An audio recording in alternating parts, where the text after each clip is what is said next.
Enlevez cette pierre, Jean 11, 39, dit Jésus, devant le tombeau de Lazare.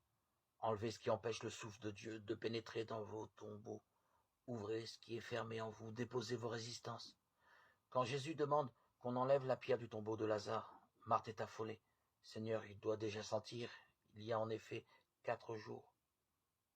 Jésus s'en moque, il est venu pour entrer là où cela ne sent pas bon, pour ouvrir ce qui est verrouillé, pour guérir ce qui est malade, pour faire revenir à la vie ce qui est mort.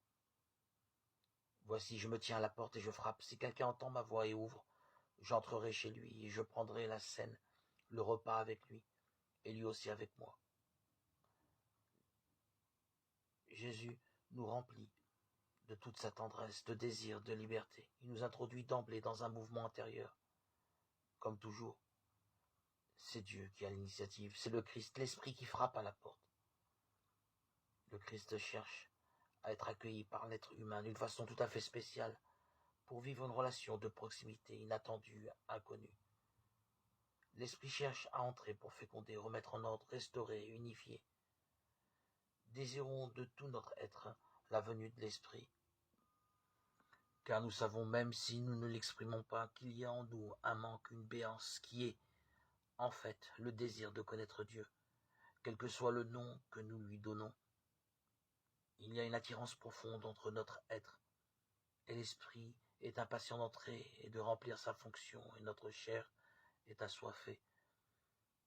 Entendons-nous frapper à la porte de notre être? Ouvrons-nous la porte? Ou sommes-nous à la périphérie de nous-mêmes, coupés de notre source? Savons-nous que Dieu habite l'être humain, que celui-ci est ainsi le temple de l'Esprit, et qu'il peut littéralement vivre de la vie de Dieu, en être nourri, irrigué? Ephata, ouvre-toi. Marc 7, 34. C'est une parole de Jésus adressée à un homme mûr en lui-même.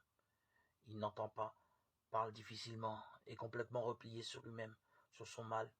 Jésus lui met les doigts dans les oreilles et crache, lui touche la langue et lui dit « Ephata », c'est-à-dire « ouvre-toi ».